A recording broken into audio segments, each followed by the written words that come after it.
일단 대권에 대한 생각은 머릿속에서 지웠다고 보시면 정확합니다. 이게 1년 동안 일하고 말겠다면 사실 서울시장에 출마하는 게 의미가 없죠.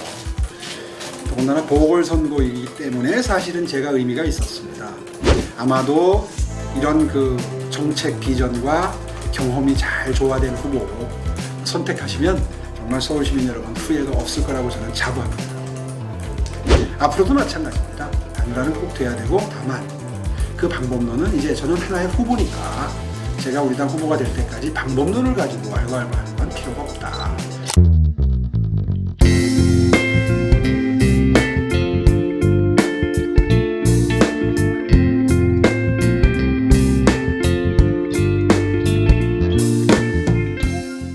최근 이제 문재인 정부에 대한 비판의 목소리 아니면은 또 뭐 그간 이 무상급식 이거에 대한 뭐 반박 등을 뵀을 때는 메시지가 굉장히 좀 세졌다고 그런 평가가 나오고 있거든요.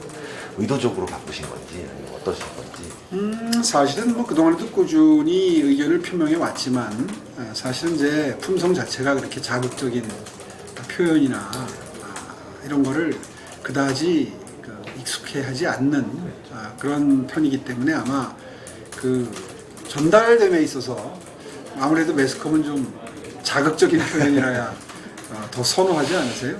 그런 차이가 있을 거고, 요즘에 한 얘기 중에 이렇게 자극적인 얘기가 있나요? 다 정책 얘기고. 네. 다 정책에 대해서 좀 주목도가 높아지다 보니까 아마 더 전달력이 커진 거라고 저는 생각합니다. 이원 시장은 임기가 1년 2개월입니다. 근데 계속 꾸준히 인터뷰 내내 5년 임기를 말씀하시는 걸 보면, 유추해 보면 자연스럽게 재선 도전까지 이렇게 가시는 걸로 생각이 드는데요. 그러면 이제 오랜 꿈이셨던 대권에 대한 꿈은 이건 어떻게 상충이 되는 건가요? 일단 대권에 대한 생각은 머릿속에서 지웠다고 보시면 정확합니다. 이게 1년 동안 일하고 말겠다면 사실 서울시장에 출마하는 게 의미가 없죠. 더군다나 보궐선거이기 때문에 사실은 제가 의미가 있었습니다. 사실 다른 후보들 같은 경우에는 다들 자질이 훌륭한 분들이고 출중한 분들이기 때문에 한 6개월, 1년 지나면서 업무 파악하면 다 훌륭하게 일할 수 있는 정말 좋은 자질의 후보들이지만, 실제로 이번 선거는 말씀하신 것처럼 일할 수 있는 시간이 1년밖에 되지는 않습니다. 사실 서울시정은 한 6개월 지나야 눈에 들어오기 시작하는 아주 복잡한 생활행정이거든요. 계절별로 할 일이 달라요. 얼마 전에 눈이 많이 와서 아주 시민 여러분들이 큰 피해를 보셨는데, 그때도 오늘 기사를 보니까 담당자인 행정 2부 시장이 일찍 퇴근을 해버렸더라, 이런 기사를 제가 오늘 보고 왔는데, 실제로 그런 위험 요소들이 도처에 도사리고 있는 게 이 생활행정의 수장자입니다. 그런 의미에서 한번 해본 사람이 오히려 서울 시민들께 훨씬 더 안정적인 그리고 실효성 있는 생활행정으로 배려를 보듬는 행정을 할 수 있다는 관점에서 의무감과 책임감으로 출마를 했고요. 그렇게 해서 이제 좋은 평가를 받아서 만약에 다시 재신임을 받는다면, 그렇다면 이제 5년 세계적으로 경쟁력 있는 국제 경제 문화 도시, 스마트 경제 문화 도시라고 하는 비전을 펼쳐서 뉴욕, 런던, 파리, 도쿄, 상해와 어깨를 나란히 하는 그런 정말 일자리가 넘치고 경제가 돌아가는 그런 그런 시정을 펼치겠다. 이제 이런 목표 달성이 가능해지는 거 아니겠습니까? 비로소 가능해질 거예요. 이제 그런 관점에서 5년은 해야 되겠다. 이런 생각을 하게 되는 거고요. 그렇다면 이제 그 이후에나 그 다음 행보를 생각해 볼 일이다. 저는 그렇게 생각합니다. 풍부한 경륜이 장점이 될 수는 있지만 또 젊은 서울시장이 좀 필요하지 않겠느냐, 이런 또 요구가 있는 것도 사실이지 않습니까? 40대, 50대 이러면서 그런 측면에서 좀 이런 경륜과 대비되는 어떤 자신만의 강점이 있다면 어떠실까요?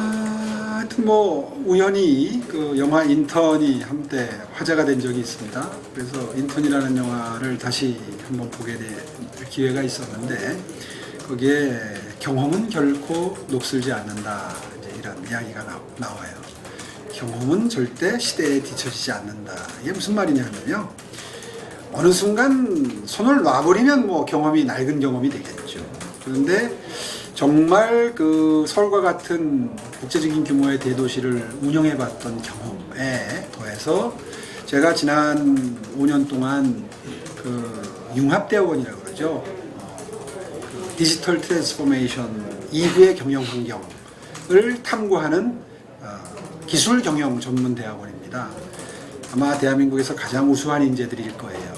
그런 인재들과 매 학기 정책과 미래라는 과목을 가지고 토론식 수업을 재미있게 진행을 해왔습니다. 정말 제 생각을 가다듬는데도 큰 도움이 됐던 시간들이었습니다. 사실 4차 산업혁명이라고 쉽게 얘기되는 이 디지털 세상의 변화는 모든 것을 바꿉니다. 일자리, 복지, 교육 다 바꿔냅니다. 거기다가 저출산 고령사회 현상까지 더해지면 정말 모든 보수의 정책들이 다 거기에 영향을 받습니다. 그래서 이제 제 저서 미래라는 책이 나왔는데요. 바로 이런 그 큰 도시를 경험해본 경륜에 더해서 미래를 바라보는 인사이트를 부단히 쌓아온 제 어떤 그 정책 마인드 이런 것들이 합해지면 여러분 기대하셔도 좋습니다.